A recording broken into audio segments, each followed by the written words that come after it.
ফজরের নামাজ কাজা হলে কখন পড়বেন? আমাদের কাছে সবচাইতে বেশি যে প্রশ্নটা করা হয় তা হল, ফজরের নামাজ কাজা হয়ে গেলে আপনি কখন আদায় করবেন?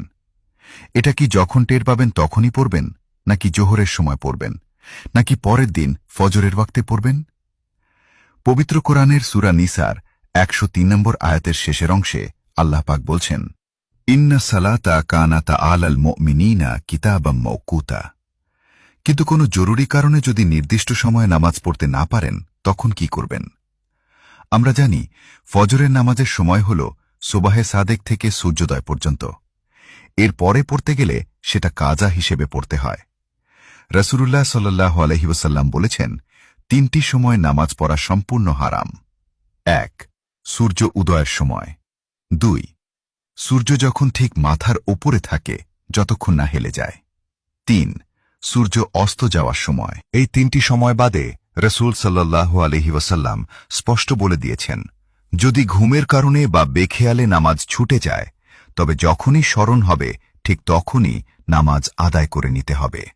আপনার ফজরের নামাজ কাজা হয়ে গেছে, ঘুমের কারণে টের পাননি, এখন সকাল ৮টা বা ৯টা বেজে গেছে। আপনি জোহরের জন্য অপেক্ষা করবেন না, তখনই উঠে নামাজ আদায় করে নেবেন। কাজা নামাজ সুন্নত সহ পড়বেন নাকি শুধু ফরজ? এখন প্রশ্ন আসে, এই কাজা নামাজ আপনি কিভাবে পড়বেন? ২ রাকাত সুন্নত সহ নাকি শুধু ফরজ? ফজরে ২ রাকাত সুন্নতের গুরুত্ব অপরিসীম। আম্মাজান আয়েশা রাদিয়াল্লাহু আনহা বলেন, রাসূল সাল্লাল্লাহু আলাইহি ওয়াসাল্লাম বলেছেন, দুনিয়া এবং দুনিয়ার মধ্যে যা কিছু আছে সব কিছুর চেয়ে ফজরে ২ রাকাত সুন্নতের দাম আল্লাহ পাকের কাছে অনেক বেশি। নবীজি অন্য হাদিসে বলেছেন, শত্রু যদি তোমাদের ঘোড়া তাড়িয়েও নিয়ে যায়, যুদ্ধাবস্থা বা চরম বিপদও আসে, তাও তোমরা এই ২ রাকাত সুন্নত ছেড়ো না। এমনকি আপনি যদি মসজিদে গিয়ে দেখেন জামাত শুরু হয়ে গেছে এবং সুন্নত পড়তে গেলে জামাত পাবেন না, তবে আপনি আগে জামাতে ফরজ পড়ে নেবেন। এরপর সূর্য উদয়ের পর যখন সূর্যের হলুদ আভা কেটে যাবে, ইশরাকের সময়, তখন ওই ছুটে যাওয়া সুন্নত ২ রাকাত আদায় করে নেবেন। এই হাদিসগুলো থেকে প্রমাণিত হয় যে সকাল ৮টা বা ৯টায় যখনই আপনার ঘুম ভাঙবে, তখন ফজরে ২ রাকাত সুন্নত এবং ২ রাকাত ফরজ উভয়টাই কাজা আদায় করতে হবে।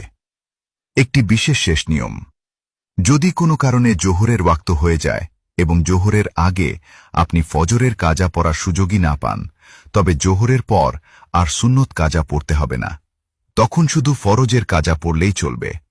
কিন্তু জোহরের আগে সকাল ৮ থেকে ১১টার মধ্যে পড়লে অবশ্যই সুন্নত সহ পড়তে হবে।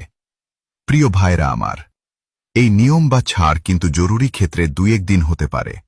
এটাকে কোনোভাবেই প্রতিদিনের অভ্যাস বা রুটিন বানানো যাবে না।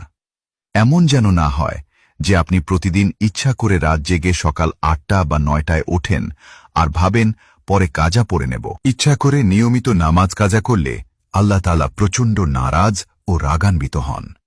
হঠাৎ কোনোদিন গভীর ঘুম বা অনাকাঙ্ক্ষিত ভুলের কারণে নামাজ ছুটে গেলে কেবল তখনই এই মাসআলাগুলো প্রযোজ্য হবে।